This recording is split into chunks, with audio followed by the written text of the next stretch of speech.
Donc, pardon de vous le dire, l'exercice auquel vous vous êtes livré, je ne le trouve ni pertinent intellectuellement, ni courageux moralement. Alors, terminez par la conclusion que vous avez tirée la semaine dernière sur ce plateau. Allez plus loin, essayez d'être courageux. Ah non, vous pensez? Mais allez-y. Alors, je vais vous dire. Parce que dans le fond, c'est le seul véritable argument que vous avez contre ce que je dis. Il me semble que j'en ai utilisé quelques-uns là. Oui, enfin, qui me paraissent pas en rapport avec la réalité de ce qui se passe. Je n'espérais pas vous convaincre entièrement, à vous dire le vrai. Mais puisque vous voulez, vous êtes l'invité ici. Mais effectivement, j'ai dit aussi, mais je ne vous le reproche pas à vous.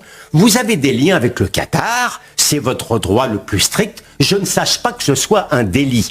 Personnellement... Non, mais ne cherchez pas à excuser ni à tempérer. Non, mais vous ne pouvez pas à la fois me défier et ne pas me laisser aller jusqu'au bout. Je vous défie parce que... Parce que vous mettez en cause ces relations, permettez-moi d'y répondre. Mais je dis simplement que vous n'êtes peut-être pas totalement indépendant intellectuellement.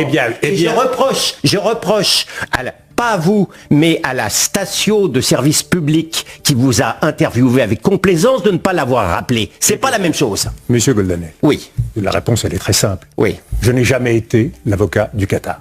Je n'ai jamais eu un seul contrat avec le Qatar. Monsieur le Premier ministre. Je n'ai jamais fait une conférence rémunérée au Qatar. Monsieur le Premier ministre. Et c'est pas parce qu'il y a des livres, c'est pas parce qu'il y a des rumeurs que la vérité est établie. Vous savez, ça fait 15 ans que je suis sali et attaqué. J'ai pris comme parti de ne jamais répondre aux attaques personnelles parce que rien ne permet de lutter contre la rumeur.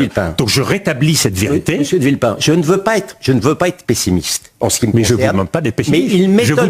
Mais il m'étonnerait que dans les années à venir, je reçoive un prix et un chèque de l'ambassadeur du Qatar à Paris. Ça m'étonnerait, vous voyez, c'est ce qui vous est arrivé à vous. Eh bien, sachez que comme tous les prix littéraires que j'ai reçus, je les ai redonnés à des œuvres. D'accord, mais il n'est pas interdit de recevoir. Non, mais je vous prix mais moi, je n'ai pas les mêmes liens. Je vous réponds, monsieur Goldanel, parce que c'est plus facile de jouer l'homme que de jouer le ballon. Et on parle devant un expert de football.